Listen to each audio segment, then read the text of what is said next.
Policy matters. Policy matters. Policy matters. Policy matters.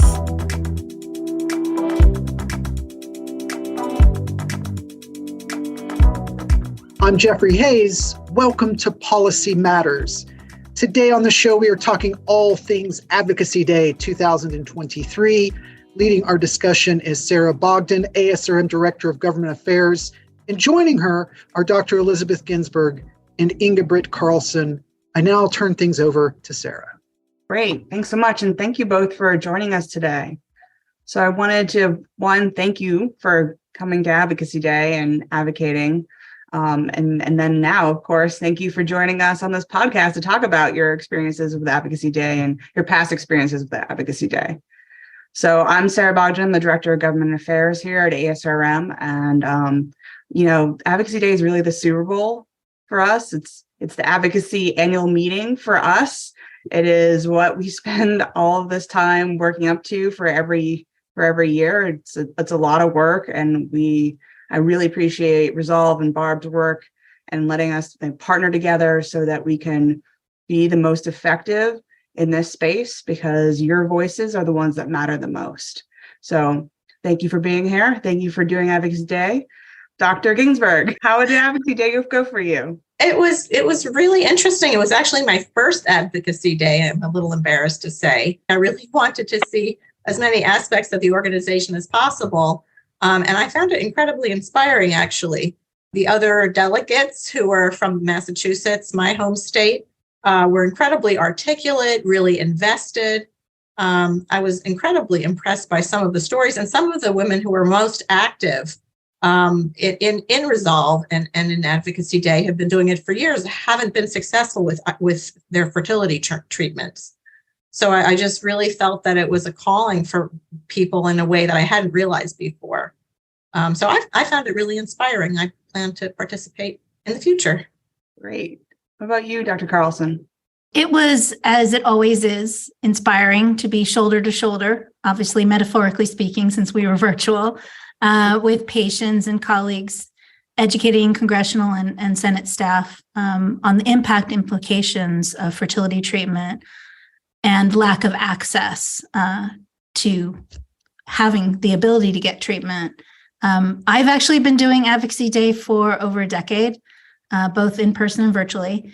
So it didn't really differ from before, but I did get to meet and work with some new couples and individuals this time that I thought were absolutely tremendous on the team in California. And that was great. And I think bringing them into the fold is always very exciting to teach them sort of about advocacy and what the follow-up is. So as always, a very inspiring experience, and always good to get to do that with patients, I think. Yeah, I agree. I would say Advocacy Day is always that's like my happy space. I really do actually love training everybody to go to the Hill, get them ready to do Hill speak, because it is Greek, it's a different language. And to see everyone being excited and communicating and watching the other eyes light up on the other side of the screen lately, which is, the screen of congressional staffers, and suddenly having them put two to two together and having them be able to have an emotional response and think through how best to support patients and increase access. I love this stuff. This is what I'm here for. Absolutely. So, I think the education piece is a huge part. There are countless members, and you're going to experience this, Dr. Ginsburg, the times you can continue to do this. You're going to educate so many young staffers on their fertility, on their menstrual cycle. It's amazing the questions I get asked for these young women and these young men who are setting policy. And it's really important that they have somebody to bounce these things off of who are experts in the field. So, yeah, you see them light up. It's very true, Sarah.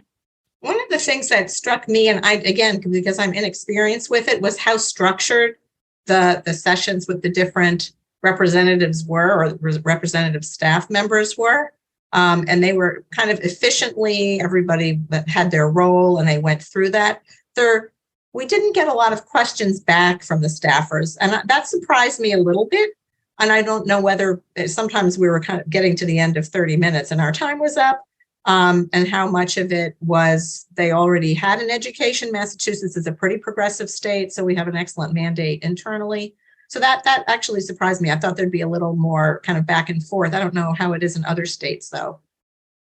I think it's different virtually than in person. In person, I have countless times gotten out of a piece of paper and a pencil and drawn out processes and things like that. So I do think that's a little different, just the time constraint when you're on a virtual call. I think it's great that this was your first time. I mean, that's great. We need more first-time advocates. We need more second-time and fifth-time and 10-year advocates. That's the point of this, really, to like help build relationships and leverage opportunities wherever we can. So I'm so glad to hear that you were first time and this didn't scare you, right? It was okay? No, it didn't scare me. I actually felt a little intimidated in advance, just not being sure how being a reproductive endocrine physician would be. And I assume that, some of the patients that were, the ex-patients that were sort of representing Massachusetts there had been patients in my unit. So I didn't know how they would take somebody, in my position, advocating for patient care when I'm not really in their shoes. But it was a really nice group. There was someone who was representing the voice of surrogacy, egg donation agencies, and really being able to speak to different voices that she had encountered in her practice. So I thought it worked out really well to have different perspectives, and I didn't expect that.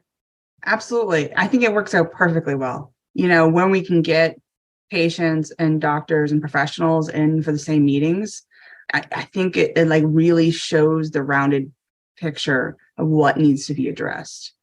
And, to be perfectly frank, I've been a lobbyist for longer than I like to admit. And that's not something that happens every day on the Hill. To have patients and professionals together talking at the same time, asking for the same thing. I wouldn't say it's super rare, but it's not the usual order of business. And that's what I think makes this Advocacy Day so unique and so much more powerful, that it's everybody coming together to communicate the need for access, the need for more affordable care, for the need for caring for our veterans and our military. We care for everybody, all federal workers and all employees. And I think last year we actually talked a little bit about Hill staff themselves, because they are on a different healthcare insurance piece, a healthcare insurance program that differs than from the federal government. And a lot of them last year had no idea that they don't have access to these kind of benefits. And to be perfectly frank, that piece hasn't changed much, but each year you got to highlight something that is different and has changed. And let's be honest, the space has changed a little bit with some of the Supreme Court decisions lately.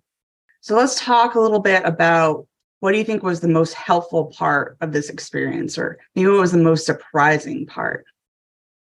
Well, I mean, I'll go about one thing specifically. So we had a bit of a shift in California because Pelosi's always been a speaker the years I've been advocating. So this was actually the first year that we could actually engage Congresswoman Pelosi to co-sponsor any of the bills.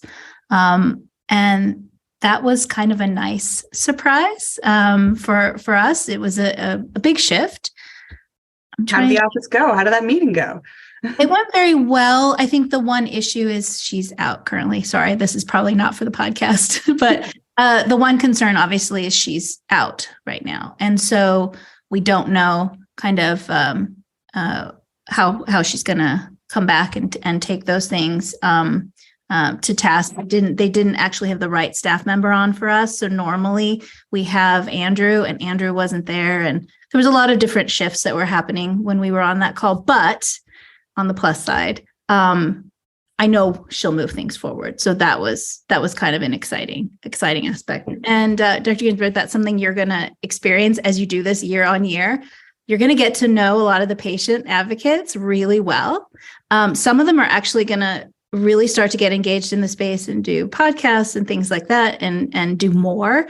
And you're also going to get to know the staff members and the congressional members, which is kind of exciting for kind of that through line to kind of pull them through over time. Because, sometimes it takes, as Sarah said, how many years have you been working on that one, Bill?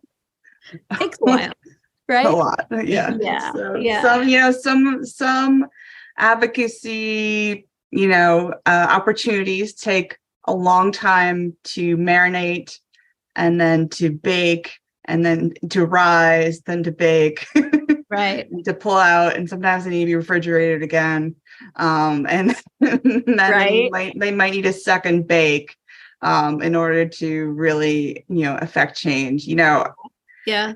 Sometimes I wanted to go back to that surprising thing. I'm sorry. I know I waylaid us a little bit, but I think some of the helpful and most surprising things are being trained with so much information, talking points, and having other seasoned advocates to work with gives you the ability to sit with members and really ask for what matters to enable family building measures. Also, for those who are patient advocates, being able to tell their story. I think, Dr. Ginsburg, you referred to the stories and how powerful they are. They're incredibly powerful. They're incredibly important and very moving to both us who've done this a long time, but also to the staff members. And a story goes a really long way. But I think we're incredibly well prepared by ASRM and Resolve for these days in regards to what we're going to be talking on, how to speak about it, and they schedule all of the meetings. It's very organized, which is incredibly helpful. And I, like you, the very first time I went was pretty intimidated. Quite frankly, I was a little scared. Who are these people? What are they going to ask me? What do I not know? But again, you're very well prepared with the talking points, but also with how to follow things up that you don't know the answer to, because there are going to be things we just can't answer on that day. So I think that's really helpful. And the wonderful thing is when these staff members actually ask for more information on issues and how they can get involved and how they can co-sponsor and help. And that's a pretty powerful feeling when you walk out of there and you feel like you actually moved the needle for your patients, which I think is really wonderful. I hope that you guys can all call me Liz, by the way. Please. I think the thing that surprised me the most, because I did go to quite a few of the prep sessions because I was new, and they are redundant, but I wasn't sure if they would have different things. But as you said, that they are incredibly well organized and everybody knew what order they were speaking in and everything like that. The thing that actually surprised me was how seriously the staffers took it. I was a little bit thinking, God, we're going to be just one other meeting in their day, and it's going to be like they're going to be rolling their eyes or looking out the window or something. And they were all taking notes. And sometimes asking for people to repeat something that they'd said.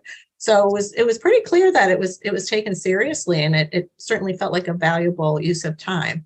Well, that's great. Actually, one of my follow-up questions is what would you say to your colleagues who might be anxious or less inclined to see themselves as advocates? It seems like you're both ready to be championing other advocates to be advocates. Does that make sense? I mean, for me as a physician, taking care of patients with infertility, it was kind of inspiring and validating what I do every day. It was really, as Britt said, it was pretty powerful to hear one story after another. And many of them were kind of happy stories, but some of the stories were people just in the beginning of their fertility treatment or having completed infertility treatment and not been successful. But everybody was really there because they believed in the fact that everybody should have access to treatment. So it was really profoundly inspiring, even for somebody like me who's been I've been practicing as a physician in the field for over 30 years. So I did learn something new. It was really great. So I will be harassing my colleagues to join me in the future. So would you say it helped recharge your batteries a little? Well, I don't think I ever get jaded, but it was a kind of a boost. So I think ASRM supporting them, I think, is really important, and I think really worthwhile. Something that was interesting for the group in California is I had a couple who had their own small business. They were wedding photographers, and something that I had not been experiencing in the previous ones was a couple who'd been greatly affected by COVID. Because of COVID, people weren't having wedding photographers at the rates they were prior, right? Many people put off their weddings. And so they used all their fertility treatment money that they'd saved to survive during COVID because their business wasn't running. And now they're discussing whether they're going to go work for Starbucks or Target, I believe, so they can have insurance. So they'll make minimum wage, lose their business, so that they can pursue family building, which was something that I hadn't experienced in the previous years. And that was really quite a shocking story. You do hear a lot of quite shocking stories from the couples. So that's always, I think, something, it's very grounding to do Advocacy Day with patients to hear some of those stories, because those are patients who are no longer in clinic, right? They're no longer able to seek treatment. Yeah, and interesting because in the Massachusetts group, there was one woman who moved from California because Massachusetts has a mandate. And I certainly had through the years patients moving from other states like Florida, where there's really no coverage for anything, up because the coverage here is really good if you work for any large employer. Right. Yeah, the unevenness of coverage is, as you all know deeply, is a problem, and is one of the reasons why we keep talking about it as part of Advocacy Day, because it matters to families and it matters to everybody, and it really needs to continue to be addressed and increased exponentially. And one of the best ways to do that is to do this Advocacy Day. But as I like to say, advocacy is not a one-time event. It's a journey, and building these relationships and working also on your state level and local level, also building these voices and raising up, using your voice to talk about these issues is not a one-time event. It's a constant, concerted effort in order to make and affect change. So I have to ask you both the big question. Do you see yourself continuing the efforts that you started with this Advocacy Day through the rest of the year? Maybe next year? I mean, absolutely. I think we'll be following up with members and their staffers that we met during Advocacy Day to provide them with information on the bills once we receive the information from ASRM and Resolve, because we didn't actually have a lot of bills this time because we'd had the changeover. So it gives us another opportunity to reach out and ask them to co-sponsor these bills to ensure that they know that they can reach out to ASRM and Resolve, to ensure that they get any of their questions answered by the right people.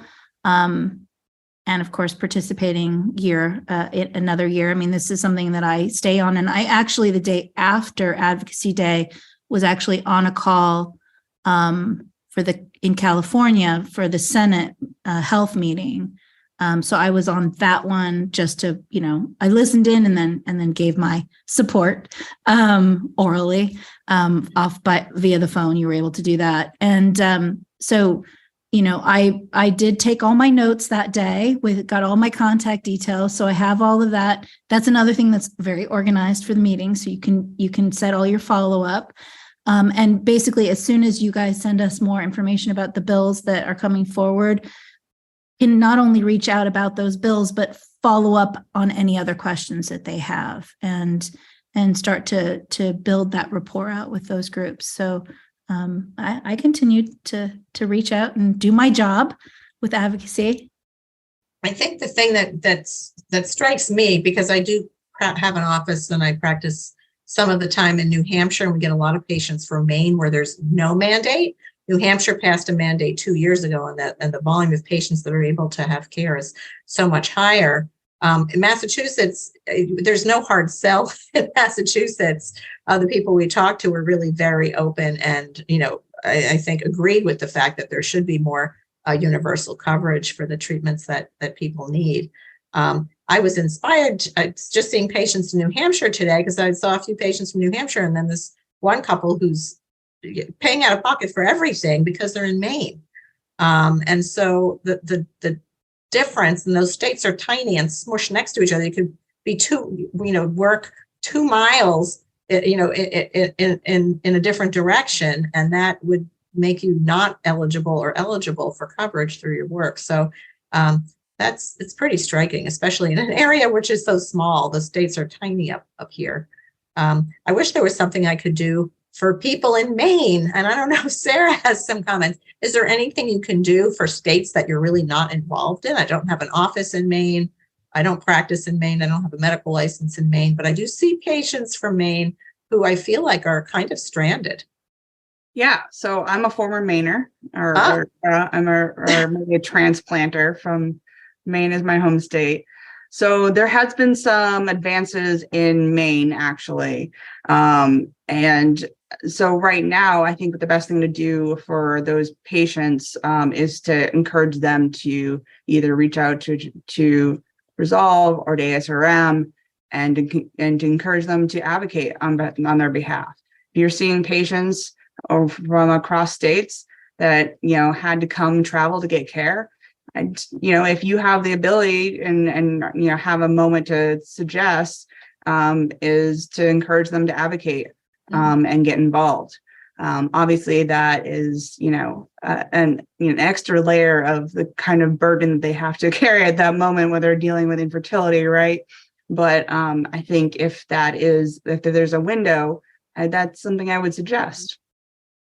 And Britt is right. So the Congress changed over. January 1st is a new Congress, which means that all bills have to be reintroduced.